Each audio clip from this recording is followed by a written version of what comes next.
बिस्मिल्लाहिर्रहमानिर्रहीम। अस्सलाम वालेकुम नाज़रीन, मैं हूं अहमद फवाद और आप देखते हैं मुझे मेरे यूट्यूब चैनल और फेसबुक पेज पर। नाज़रीन, आज़ाद कश्मीर इंतखाबात के हवाले से एक और वीलॉग के साथ आपकी खिदमत में पेश हुए हैं। कश्मीर इंतखाबात इस मरतबा सूरत हाल यकसर तब्दील हो चुकी है। गुज़श्ता वीलॉग में मैंने मीरपुर के 4 हलकों के हवाले से बड़ी अहम डिटेल्स थी जो कि आप तक पहुँचाई, और आज के इस वीलॉग में ज़िला भीमबर के 3 हलके हैं जिसके हवाले से बड़ी एक्सक्लूसिव डिटेल्स हैं जो कि मैं आप तक पहुंचाऊंगा और आपको बताऊंगा कि इस मरतबा वहां पर कौन सा उम्मीदवार जो है वो सबसे फेवरेट है और कौन से बड़े सियासी बुर्ज जो हैं वो इस मरतबा उलटने को तैयार हैं। पीटीआई की जानिब से क्या वहां पर स्ट्रेटजी अपनाई गई है जिसकी वजह से मुस्लिम लीग नून को खासा नुकसान हुआ है? क्या इस नुकसान से पीपल्स पार्टी फ़ायदा उठा पाएगी? बहुत अहम और एक्सक्लूसिव डिटेल्स हैं जो आज के इस वीलॉग में इन तीनों हलकों के हवाले से आपके सामने जो है वो मैं रखूंगा। वीलॉग में आगे बढ़ते हैं और आपको सबसे पहले मैं ज़िला भीमबर के का जो सबसे पहला हलका है यानी कि LA5 बरनाला, उस हवाले से आपको के सामने कुछ डिटेल्स रखता हूं। तो यहाँ पर 2021 इंतखाबात में पीटीआई की जानिब से अनवारुल हक साहब जो हैं वो उन्हें टिकट जारी हुआ है, जबकि पीपल्स पार्टी के चौधरी परवेज़ अशरफ और मुस्लिम लीग नून के वकार अहमद जो हैं वो इस मरतबा सामने आए हैं और आपस में पंजा आजमाई जो है वो करेंगे। मुस्लिम लीग नून के जो वकार अहमद हैं वो 2016 में भी यहाँ से इंतखाबात जो है वो जीत चुके हैं, जबकि 2016 में दूसरे नंबर पर यहाँ पर पीपल्स पार्टी के परवेज़ अशरफ और तीसरे नंबर पर मुस्लिम कॉन्फ्रेंस के शफीक अहमद जो हैं वो यहाँ पर रहे हैं। और शफीक अहमद साहब जो हैं मुस्लिम कॉन्फ्रेंस के यहाँ के आज़ाद कश्मीर के सदर भी हैं। लेकिन 2021 में इस मरतबा जो सूरत हाल है वो यकसर तब्दील हो चुकी है। वो इस तरह से कि पीटीआई ने इस मरतबा अनवारुल हक साहब, कर्नल अनवारुल हक साहब को जो है वो टिकट जारी किया है। और कर्नल ये अनवारुल हक साहब जो हैं ये PMLN के जो वकार अहमद जो कि इस मरतबा 2021 में भी इलेक्शन लड़ रहे हैं उनके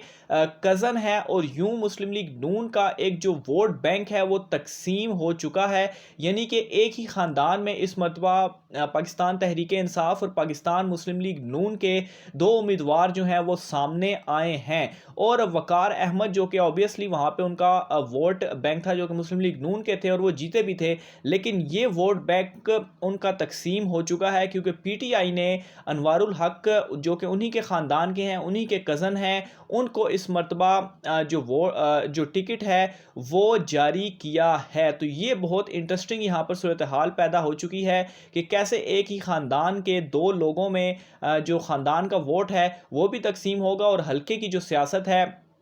वो भी यहाँ पर वाज़े तौर पर तकसीम हुई है। जबकि अगर दूसरी तरफ पीपल्स पार्टी के हवाले से बात की जाए तो पीपल्स पार्टी के चौधरी परवेज़ अशरफ जो कि गुज़श्ता इंतखाबात में दूसरे नंबर पर थे,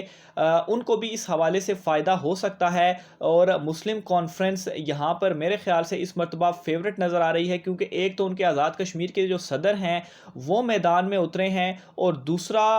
उनका भी गुज़श्ता इंतखाबात में वो तीसरे नंबर पर यहाँ पर रहे थे। लेकिन यहाँ पर मज़ीद दिलचस्प सूरत हाल एक और ये भी है कि मुस्लिम कॉन्फ्रेंस और पीटीआई जो है उन्होंने आपस में यहाँ पर इत्तेहाद भी किया है। अगर ये इत्तेहाद मतलब इस हवाले से भी कंफर्मेशन नहीं है, अभी मज़ीद आगे जाकर इस हवाले से कंफर्मेशन जो है वो होनी है, लेकिन ज़राए के मुताबिक ये इत्तेहाद सामने आया है। और अगर ये इत्तेहाद होता है तो यकीनन ऑब्वियसली दोनों जमातें फिर एक ही होंगी। तो जो वोट बैंक एक तो मुस्लिम लीग नून का तकसीम हुआ है और मुस्लिम कॉन्फ्रेंस को जो है वो इससे फ़ायदा हुआ, और फिर पीटीआई और मुस्लिम कॉन्फ्रेंस अगर मिल जाती है तो ऑब्वियसली ये वोट बैंक मिलकर तो जो दूसरी दोनों जमातें हैं मुस्लिम लीग नून और पीपल्स पार्टी उनको वाज़े तौर पर इस इलेक्शन से, इस हलके से वो बाहर कर सकती हैं। तो बहरहाल इस वक्त अगर ये दोनों आपस में जो है वो नहीं जुड़ती तो इसका जो फ़ायदा होगा, ज़्यादा फ़ायदा तो मेरे ख्याल से मुस्लिम कॉन्फ्रेंस के जो उम्मीदवार हैं शफीक अहमद साहब उनको होगा, क्योंकि गुज़श्ता इंतखाबात में भी वो तीसरे नंबर पर आए थे और पीपल्स पार्टी को भी इसका फ़ायदा हो सकता है। लेकिन वाज़े तौर पर मुस्लिम लीग नून जो है, किसी भी सूरत में मुस्लिम लीग नून जो है वो यहाँ पर इस मरतबा फेवरेट नहीं है, और उनके जो उम्मीदवार हैं वकार अहमद, उन्हें इस मरतबा इस फिगर्स के मुताबिक यहाँ पर शिकस्त का जो है वो सामना करना पड़ेगा। आगे बढ़ता हूँ और LA6 भीमबर का जो दूसरा हलका है LA6, इसके ऊपर मैं आता हूँ। तो नाजरीन, यहाँ पर 2016 में भी मुस्लिम लीग नून की जो पोजीशन थी वो ठीक नहीं थी, और 2016 में भी मुस्लिम लीग नून यहाँ से हारी थी, जबकि यहाँ से एक आज़ाद उम्मीदवार अली शाह सोनी जो थे वो आज़ाद हैसियत में यहाँ से जीते थे। लेकिन यहाँ पर इस मरतबा दिलचस्प सूरत हाल इस तरह से पैदा हो चुकी है कि PTI ने अली शाह सोनी जो कि 2016 में आज़ाद हैसियत में यहाँ से जीते थे, उन्हें इस मरतबा टिकट जो है वो जारी किया है, जबकि पीपल्स पार्टी के चौधरी इदरीस और मुस्लिम लीग नून के राजा मकसूद जो कि 2016 में भी थे, उन्हीं को ही यहाँ पर टिकट जो है वो जारी किया है। बहरहाल यहाँ पर जो मुस्लिम लीग नून थी वो पहले से ही कमज़ोर थी, और अब जो मुस्लिम कॉन्फ्रेंस के उम्मीदवार हैं खुशनूद साहब, वो भी PMLN से इस मरतबा हट चुके हैं। यानी कि गुज़श्ता इंतखाबात में मुस्लिम कॉन्फ्रेंस के जो उम्मीदवार थे उन्होंने PMLN को ख़ासा सपोर्ट किया था, लेकिन सपोर्ट के बावजूद भी PMLN यहाँ से हारी थी। लेकिन इस मरतबा वो भी उनकी सपोर्ट से हट चुके हैं, जिसकी वजह से यहाँ पर अगर वाज़े कोई लीड हासिल कर रहा है तो वो PTI के उम्मीदवार जो हैं अली शाह सोनी जो कि गुज़श्ता इंतखाबात में भी जीते थे, वो यहाँ पर लीड हासिल कर रहे हैं। लेकिन यहाँ पर मज़ीद दिलचस्प गेम इस तरह से बन रही है कि PTI के जो गुज़श्ता इंतखाबात में जो उम्मीदवार थे उन्हें इस मरतबा टिकट जारी नहीं किया गया, और PTI का यहाँ पर एक बड़ा धड़ा जो है वो इस आज़ाद उम्मीदवार जिसे अभी PTI का टिकट मिला है उसके मुखालिफ हो चुकी है, जिसकी वजह से PTI का भी यहाँ पर जो वोट बैंक है वो तकसीम होगा। तो ये जो पूरा हलका है, इस पूरे हलके में तमाम जमातों का जो वोट बैंक है, मुस्लिम लीग नून का और पीपल्स पार्टी तो खैर इस हलके में उस तरह से नहीं थी, लेकिन PTI का दोनों जमातों का और मुस्लिम कॉन्फ्रेंस तीनों जमातों का इस मरतबा यहाँ पर जो वोट बैंक है वो तकसीम हुआ है, और काफ़ी इंटरेस्टिंग सूरत हाल यहाँ पर पैदा हुई है। लेकिन अगर PTI का वोट तकसीम होता भी है तो जो आज़ाद उम्मीदवार में अली शाह सोनी गुज़श्ता इंतखाबात में जीते थे तो वो आज़ाद जीते थे, उसमें PTI का वोट नहीं पड़ा था। तो इस चीज़ को देखा जाए तो स्टिल जो अली शाह सोनी है वो फेवरेट कहे जा सकते हैं, लेकिन यहाँ पर इस मरतबा जो मुकाबला होगा वो इस वोट तकसीम की वजह से काफ़ी टफ होने जा रहा है। आगे बढ़ते हैं और भीमबर का जो तीसरा हलका है यानी कि LA7 में भी इस मरतबा बहुत कांटेदार मुकाबला होने जा रहा है, और ये कांटेदार मुकाबला इस मरतबा सिर्फ़ और सिर्फ पाकिस्तान मुस्लिम लीग नून और पाकिस्तान तहरीक इंसाफ के दौरान जो है दरमियान जो है वो होगा। इसकी रीज़न ये है कि पाकिस्तान मुस्लिम लीग नून के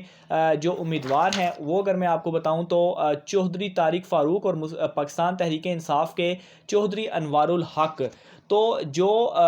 चौधरी तारिक फ़ारूक मुस्लिम लीग नून के उम्मीदवार हैं वो 2011 और 2016 यानी कि लगातार दो इंतखाबात में मुस्लिम लीग नून के उम्मीदवार यहाँ से जीते हैं, जबकि पाकिस्तान तहरीक इंसाफ के उम्मीदवार चौधरी अनवारुल हक 2006 में यहाँ से जीते थे, और जीत कर जो है वो वहाँ पर जो है वो स्पीकर भी बने थे। लेकिन मज़ीद इसमें इंटरेस्टिंग फैक्ट्स ये हैं कि राजा जुल्करनैन जो कि मुस्लिम कॉन्फ्रेंस के उम्मीदवार हैं, उनका उम्मीदवार नहीं जो मुस्लिम कॉन्फ्रेंस के से उनका ताल्लुक़ है, उनका एक बड़ा धड़ा जो है वो इस मरतबा पाकिस्तान तहरीक इंसाफ को सपोर्ट जो है वो कर रहा है, और इस सीट पर सिर्फ़ और सिर्फ अगर कोई दो जमातें के दरमियान टफ मुकाबला होगा तो वो यही जमातें होंगी। मुस्लिम लीग नून जो कि 2 इंतखाबात जीती, लेकिन पाकिस्तान तहरीक इंसाफ 2006 का इंतखाब तो जीती, लेकिन जो मुस्लिम कॉन्फ्रेंस का एक बड़ा धड़ा उन्हें सपोर्ट कर रहा है, बहुत बड़ा वोट बैंक जो है वो इस मरतबा पाकिस्तान तहरीक इंसाफ की सपोर्ट में सामने आया है। लेकिन पाकिस्तान मुस्लिम लीग नून जो कि यहाँ से 2 मरतबा लगातार जीती, वो भी उनके पास भी एक बहुत बड़ा वोट बैंक यहाँ पर मौजूद है। लेकिन नाज़रीन, अगर मज़ीद तारीख को देखा जाए तो तारीख ये भी कहती है, 2011 के इंतखाब को देखा जाए या 2016 के इंतखाब को देखा जाए तो 2011 में जिसकी हुकूमत थी यानी कि पीपल्स पार्टी की, तो उसने आज़ाद कश्मीर में हुकूमत बनाई। 2016 में जिसकी हुकूमत थी यानी कि पाकिस्तान मुस्लिम लीग नून की, उसने यहाँ पर हुकूमत बनाई और अब पाकिस्तान तहरीक इंसाफ की हुकूमत है। तो लग यही रहा है कि 2021 में भी पाकिस्तान तहरीक इंसाफ इसी तारीख को दोहराते हुए अपनी जो हुकूमत है वो बनाएगी। लेकिन ये जो तीनों हलके हैं, इन तीनों हलकों में इस मरतबा मुस्लिम लीग नून और पाकिस्तान तहरीक इंसाफ के दरमियान बहुत टफ मुकाबला देखने को मिलेगा। LA-5 भींबर बरनाला जो कि पहला हलका है भींबर का, उसमें पीपल्स पार्टी और मुस्लिम कॉन्फ्रेंस जो है वो भी टफ यहाँ पर नज़र आ रही हैं, क्योंकि वहाँ पर वोट बैंक जो है वो बहुत तकसीम हुआ है। बहरहाल 25 जुलाई को क्या होता है उस हवाले से भी और मज़ीद भी इन हलकों में जो डिटेल्स आती रहेंगी वो भी आपके साथ शेयर करते रहेंगे। आज के व्लॉग से इतना ही। अपनी राय का इजहार कमेंट बॉक्स में लाजमी कीजिए। मुझे इजाज़त दीजिए। अल्लाह हाफिज़।